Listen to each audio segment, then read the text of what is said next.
Mi nombre es Pedro Esaú del CID Pinea, número de carnet 2018-02580. Hoy empezaremos con el primer tema, que es la determinación relativa a las obligaciones. En esta, la determinación de la obligación de dar se hace en referencia a su género o clase, sin identificar la cosa por su individualidad.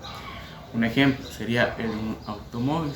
Nos referimos a esa generalidad automóvil sin decir su marca o año de modelo. Entre sus características, que no necesariamente recae sobre bienes y servicios fungibles. La segunda, que suele referirse a bienes muebles, pero en determinadas circunstancias a bienes inmuebles. Y la última, las obligaciones genéricas se diferencian de las obligaciones de género limitado. En cuanto a su especificación, una obligación genérica puede convertirse en específica mediante la individualización, concentración, concreción o especificación de la cosa. Regresemos al ejemplo del vehículo. Si decimos que es Chevrolet modelo 2005, ya lo estamos distanciando de esa generalidad. Ahora, en las obligaciones de género limitado, la determinación de la obligación se hace aún a referencia de su género y clase, pero con un detalle extra que se hace respondiendo a ciertas características del lugar donde se encuentran. Las diferencias entre las obligaciones genéricas y específicas. Las obligaciones genéricas no están especificadas, pero se pueden volver en específicas mediante su especificación. Y las obligaciones específicas están bien enumeradas e identificadas. Como segundo, tenemos las obligaciones facultativas. En esta existe una disyuntiva de prestaciones en las cuales el deudor se libera cumpliendo una de ellas, y aquí entra la facultad de elección, la cual solo le compete al deudor cumplir entre las lícitas y posibles íntegramente, o sea, en su totalidad, ni la mitad de otra ni la mitad de la otra, solo una, la cual lo liberará de la obligación. En cuanto a la imposibilidad sobrevenida en las obligaciones alternativas, aquí, si la cosa pereciere o se perdiere, hará que solo una de ellas subsista, dejándolo al deudor con la elección de solo una. ¿En qué circunstancias se presenta? Si la cosa pereciere o se perdiera por culpa del deudor, responderá por los daños y perjuicios. Como segundo, si la cosa pereciere o se perdiere por caso fortuito, esto exonerará al deudor de cualquier responsabilidad. Y como último, las obligaciones facultativas. En estas, las partes, acreedor y deudor, en el momento de su sorteo tienen la facultad de cambiar la prestación con la que originalmente estaba designada, es decir, se realiza una nueva. Como ejemplo, tendríamos que yo debo 7,000 quetzales, pero no tengo dinero para pagar, pero sí una motocicleta, y en el momento disolutorio yo le ofrezco esa motocicleta al acreedor y él acepta, liberándome a mí de la obligación. Ahora, en cuanto a sus diferencias entre las obligaciones facultativas y alternativas, es que en la facultativa existe una prestación determinada que al final no se cumple como estaba prevista. A cambio, en las alternativas existe una disyuntiva de obligaciones más de dos. Ahora, en las obligaciones facultativas y genéricas, la facultativa está bien especificada y determinada, en cambio la genérica no. Como hablamos anteriormente, genérica solo hace referencia a su generalidad sin especificar. Y como último, las obligaciones facultativas y accesorias. En la obligación facultativa solo se reemplaza una obligación por otra. En cambio, las accesorias dependen de un requisito personal para su subsistencia. Como segundo tema tenemos las obligaciones pecuniarias. Aquí entra el dinero. ¿Qué es el dinero? Es aquel bien fungible, genérico y mueble que un determinado ordenamiento jurídico dota de valor, el cual tiene tres funciones: el intercambio, que sirve entre bienes y servicios como medida de valor para darle ese valor determinado a ese bien y servicio, y como medida de pago para el pago o cumplimiento. Y aquí se derivan las deudas pecuniarias, la cual simplemente es una deuda que gira en torno a un valor específico, una cantidad de dinero específica. Aquí se dividen en tres clases: de dinero y de valor. Dinero, simplemente el deudor debe una determinada cantidad de dinero. En cambio, las de valor se refiere al valor que tiene la cosa o servicio, no al valor del dinero en sí. Como cuarto, tenemos la alteración del valor de la moneda.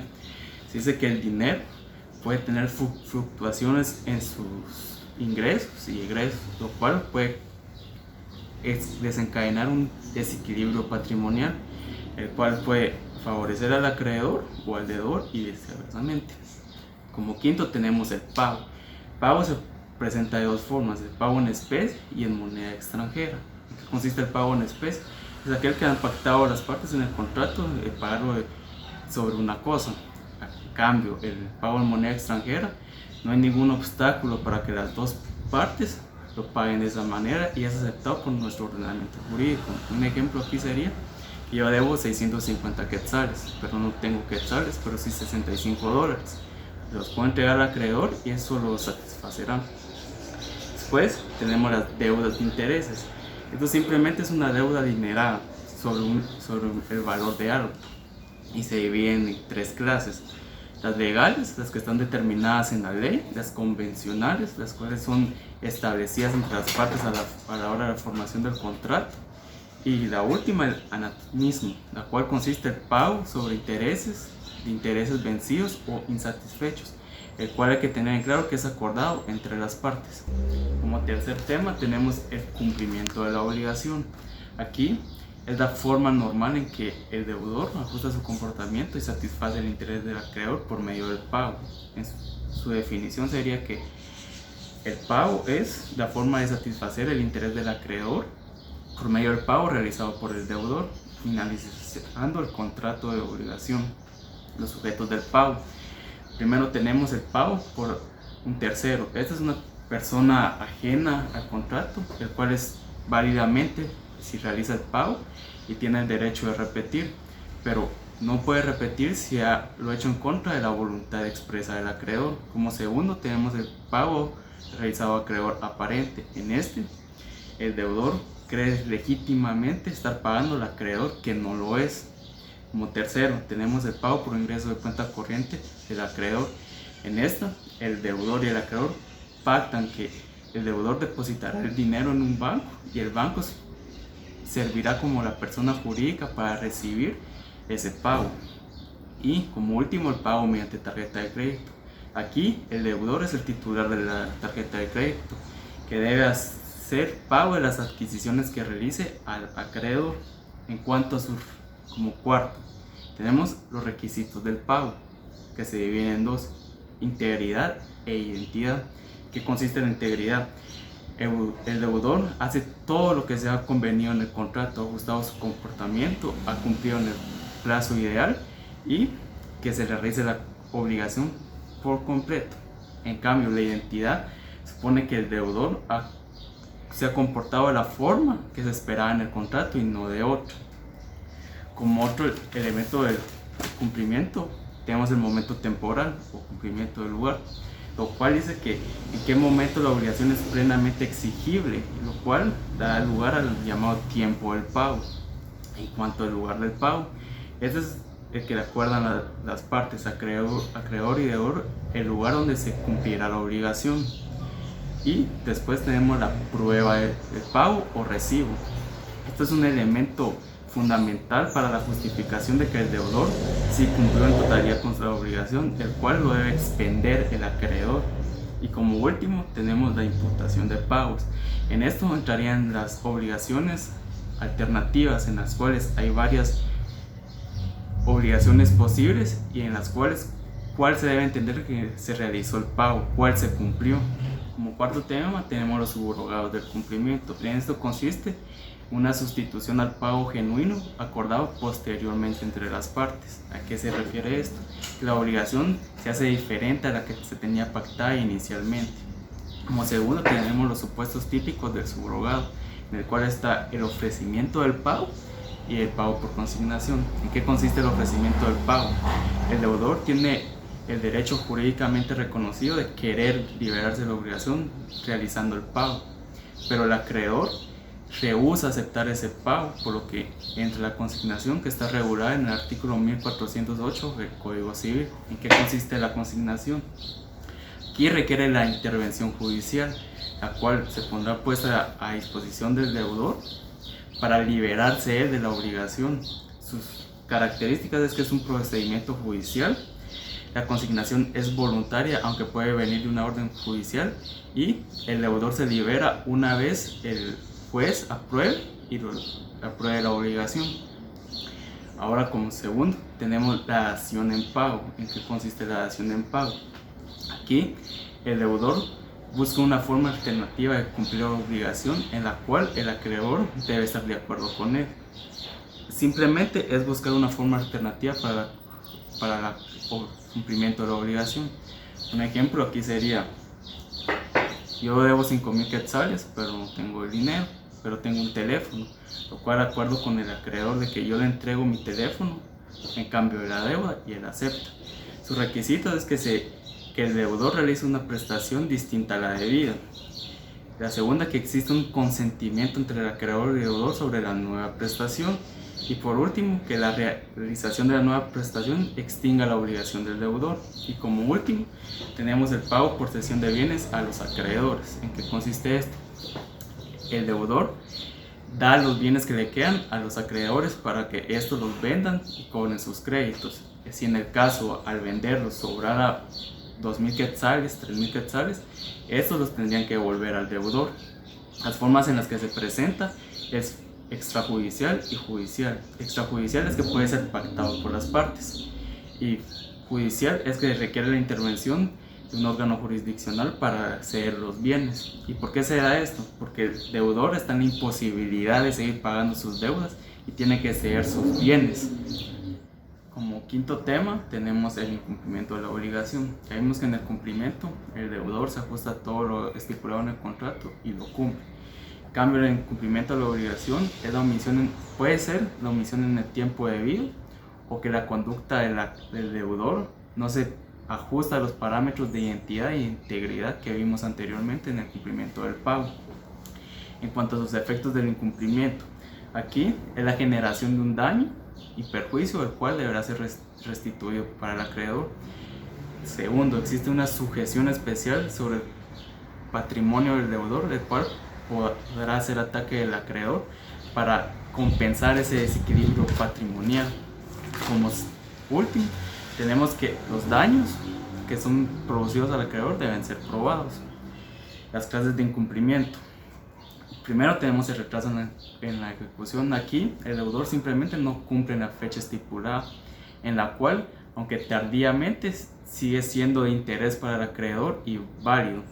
Segundo, tenemos la ejecución sobre una prestación defectuosa. Aquí el deudor no utiliza los medios necesarios para cumplir la obligación. Un ejemplo sería que un mecánico que utilice el aceite incorrecto en el motor de un carro, en el cual, si éste repara esos daños, aún así la obligación podría satisfacer el interés del acreedor. En cambio, el incumplimiento definitivo, aquí la obligación aún sigue siendo posible, pero ya es inútil para el acreedor. Un ejemplo de esto sería la construcción de una galera para guardar maíz o frijol, la cual el acreedor la quiere para guardar en la temporada de lluvias, pero el deudor no lo hace. Aunque después de ese plazo siga siendo posible, ya será inútil para el acreedor. Y aquí entra un elemento importante, la mora del deudor. Aquí simplemente es un retraso temporal en la ejecución de la prestación, la cual aún la puede cumplir y satisfará el interés del acreedor. Sus efectos, que se han producido daños o perjuicios, obviamente tendrá derecho a la indemnización por parte del acreedor. Y si el bien o las cosas estuvieran bajo el poder del deudor, cuando éstas se perdieren o destrozaren o se dañaren, queda obligado a la reparación de estas. Y como último tenemos el incumplimiento indefinitivo. Aquí ya cumplido el plazo, la obligación sigue siendo posible o bien imposible o inútil para el acreedor, como lo veíamos anteriormente en la construcción de la galera. Sigue siendo posible pero inútil para el acreedor porque ya no le va a servir. Como sexto tema tenemos la responsabilidad por el incumplimiento. Primero es preciso decir los presupuestos contractuales de la responsabilidad, la cual requiere un contrato válido entre el afectado y el responsable, y que el debido a esa omisión en el tiempo ideal o que no haya cumplido, cause algún daño o un perjuicio.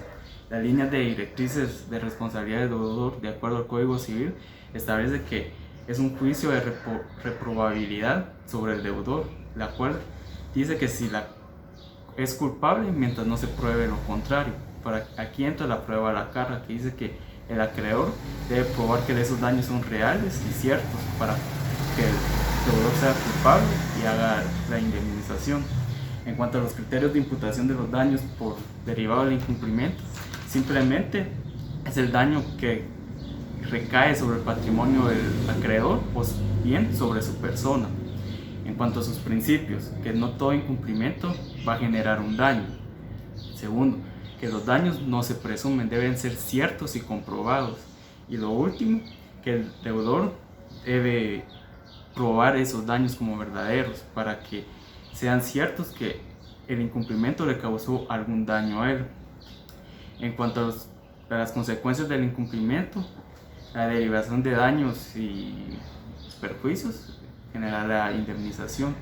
Como segundo, es que los daños y los perjuicios superiores que el incumplimiento cause. Ahora bien, entramos a la indemnización de daños y perjuicios. Esto es una consecuencia jurídica por el incumplimiento de la conducta inexcusable del deudor. ¿A qué se refiere esto el Código Civil?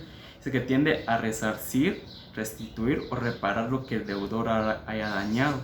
En sí, trata de crear un equilibrio patrimonial para el acreedor previo a los daños que el deudor haya causado. Pero no solamente eso, estos daños pueden ser directos, indirectos, presentes o futuros, patrimoniales o morales. ¿A qué nos referimos con el daño patrimonial? Puede ser emergente y cesante. Emergente, que simplemente va a afectar la cosa. Y ahí, un ejemplo de esto sería la vacunación en una granja de gallinas. Alguien usa demasiada dosis y las mata. Ahí termina eso, o sea, ya no hay ningún perjuicio que le siga. En cambio, en el daño cesante, regresamos al ejemplo de las gallinas.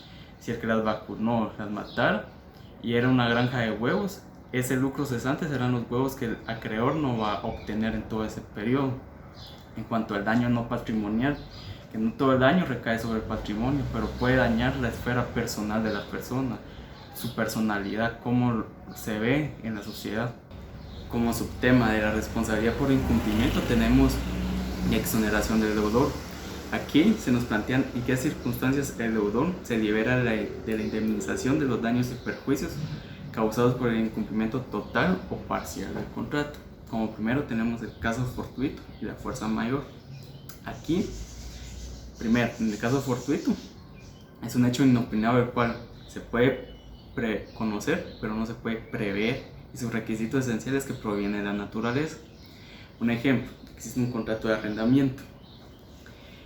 El que arrenda promete al dueño del terreno entregar una cantidad determinada de tomates de la cosecha, pero en temporada de invierno, por las fuertes lluvias, hace que esos tomates se pierdan toda la cosecha, dejando, en este caso el deudor, en la imposibilidad de cumplir con lo que había pactado, lo cual lo exonera porque no es su culpa. Pudo haber conocido el hecho, pero no prevenirlo. Todo lo contrario es con la fuerza mayor. Aquí proviene de la persona y es la violencia ejercida sobre el deudor, lo cual lo deja en la imposibilidad de cumplir con la prestación. Un ejemplo de esto sería que una persona, en este caso el deudor, se dirige a pagar una deuda y en el camino otra persona lo asalta robándole el dinero, o bien un conductor lo atropella, siempre dejándolo en la imposibilidad de cumplir con la obligación en el tiempo pactado. Ahora tenemos la falta de cooperación del acreedor, la cual está fundamentada en el artículo 1429 del Código Civil, que aquí es el propio acreedor que obstaculiza o alarga el proceso para que el deudor se libere de la obligación, no aceptando su pago, lo que da en consecuencia la mora del acreedor, que aquí son los hechos imputables al acreedor que en el tiempo previsto no ha ajustado su comportamiento. Sus requisitos son tres: que la obligación se encuentre vencida, el ofrecimiento del pago por parte del deudor y la negativa del acreedor de aceptar el pago por parte del deudor. Como cuarto, tenemos la lesión del derecho de crédito por terceros. Aquí dice que un tercero, una persona ajena a la relación contractual, interviene negligentemente o dolosamente, causando daños patrimoniales, el cual deberá responder de forma extracontractual a esos daños, ya que no se tenía preveído en el contrato que esta persona figuraba ahí. Ahora bien, ¿qué pasa si el deudor sí tiene la culpa de estos daños? Existen dos supuestos: la responsabilidad fundada en culpa y en dolo. Empecemos con la primera. Aquí los daños y perjuicios que el deudor cause de buena fe, culposo, ya que este no quiso causar algún problema o daño, pero no ajustó su comportamiento. Ahora tenemos la culpa como negligencia e impericia. Aquí necesitan 4 elementos esenciales: el incumplimiento, el nexo causal, daño y la culpa. Aquí la culpa es una acción o omisión la cual causa daños por parte del deudor porque su comportamiento es negligente y por eso causa un daño. Aquí no existe la intención de causar un daño, simplemente el deudor comete un error y no lo puede reparar aún para cumplir con la obligación. Todo lo contrario es con la responsabilidad fundada en dolo. Aquí el deudor actúa en contrario a la buena fe, la mala fe. Tiene la conciencia y la intención de causar un daño al acreedor. Un ejemplo sería la construcción de una galera para guardar frijol o maíz. En el ejemplo anterior de la responsabilidad por culpa, en la construcción, el deudor tal vez no utilice las herramientas necesarias para la construcción, lo cual puede causar que en un tiempo determinado la estructura colapse. En cambio, la responsabilidad fundada en dolo aquí sería que el deudor con intención no atornilla bien las cosas o compra clavos o tornillos de mala calidad que en un tiempo determinado estos se arruinen, se quiebren y así causando un daño injusto al acreedor. Sus características son que es un agravante del incumplimiento, que tiene la responsabilidad de indemnizar los daños que haya causado. Como último, tenemos los supuestos de responsabilidad objetiva o objetivada. Aquí se aleja la idea de la culpa o el dolo. Aquí si el deudor cumplió total o imparcialmente con lo establecido en el contrato, deberá responder a la indemnización. Lo que trata de decir es que aquí se elimina esa idea de la exoneración del deudor. Si ha incumplido, este será responsable por los daños que haya causado. Y como último tema, tenemos los pactos de responsabilidad, que se dividen en 5. Tenemos la autonomía privada. Aquí trata de crear un equilibrio interno entre la economía y el contrato. Es decir, que si en el caso el deudor no cumpliese con la obligación total o parcialmente, su responsabilidad a la hora de indemnizar no será tan severa, se moderará. Como segundo tenemos la cláusula de exoneración del deudor. Aquí, otra vez, si el deudor no cumpliera total o parcialmente con lo estipulado en el contrato, queda a criterio del acreedor liberar si cobrarle los daños o perjuicios o no. Como tercero tenemos la cláusula de limitación. Como dice la palabra, limitar esa responsabilidad que va a recaer sobre el deudor por el incumplimiento. Como cuarto tenemos cláusula de agravación. Aquí es todo lo contrario. Si el deudor llegara a incumplir total o parcialmente el contrato, se elevarán estas costas que tendrá que pagar para resarcir el daño que ha causado al acreedor. Como último tenemos la cláusula penal. Aquí se elimina la idea de indemnización por los daños y perjuicios, la cual es una cláusula penal y la cual deberá ser aprobada por el juez para su aceptación y para que se ponga a disposición. La característica esencial de los pactos de responsabilidad que son convenidos entre las partes. Ambos saben de lo que puede ocurrir si alguno de los dos, en este caso más el deudor, no cumple con lo estipulado. Ambos conocen y lo pueden prever y evitar. Como último tema tenemos la defensa del derecho de crédito. Aquí es un conjunto de acciones y facultades para la protección del interés del acreedor en la relación obligatoria, la cual se presenta con 2 modalidades. Está la tutela defensiva, aquella que si el interés se ha visto insatisfecho total o parcialmente, ya pasó. En cambio, la tutela preventiva es para que no ocurra, es anterior. ¿Qué nos referimos aquí? Que si existe un peligro de insatisfacción, estos acreedores puedan hacer uso del defenso del derecho del crédito. En cuanto a sus medidas judiciales, si ocurrieren, tenemos el embargo, el arraigo y el secuestro y la intervención. Enfoquémonos en el secuestro, que está regulado en el artículo 528 del Código Procesal Civil y Mercantil. Aquí es una medida cautelar del interés del acreedor de poner bajo confinamiento o bajo protección determinados bienes del deudor para evitar que estos desaparezcan o se dispersen. Esto con el fin de proteger su crédito, siempre eso, porque si el deudor está en la acción de querer causar un daño injusto al acreedor, esto sirve como una medida para evitar ese daño.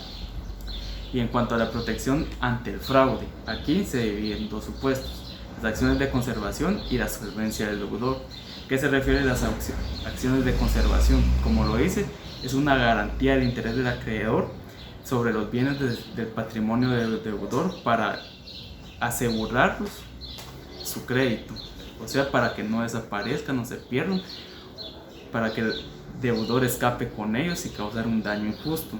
Y la solvencia del deudor, aquí es una seguridad para el interés de los acreedores sobre determinados patrimonios del deudor, para hacerle frente a sus obligaciones si éste no cumpliere. Como cuarto tenemos una muy importante, la acción pauliana o revocatoria. Aquí es una facultad que tiene el acreedor para impugnar los actos válidamente celebrados por el deudor porque su carácter fraudulento ha causado un perjuicio o pueda causar un perjuicio. En sí es la reparación del perjuicio causado por los actos fraudulentos del deudor. Y aquí entran tres sujetos esenciales: el acreedor, el deudor y si existiera un tercero que ayuda al deudor a causar este daño. Aquí hay tres características esenciales: que los créditos deben ser anteriores al perjuicio, o sea que los créditos no pueden ser ni antes ni en el momento, y el deudor, como segundo requisito, se puede liberar de la acción revocatoria si cumple y satisface los derechos de los acreedores o del acreedor. Sus requisitos: dice que el acto impugnado cause algún daño. El segundo, que los créditos sean anteriores al acto impugnado. Y último, que esa insatisfacción haya violado sus intereses de ese acreedor o de todos.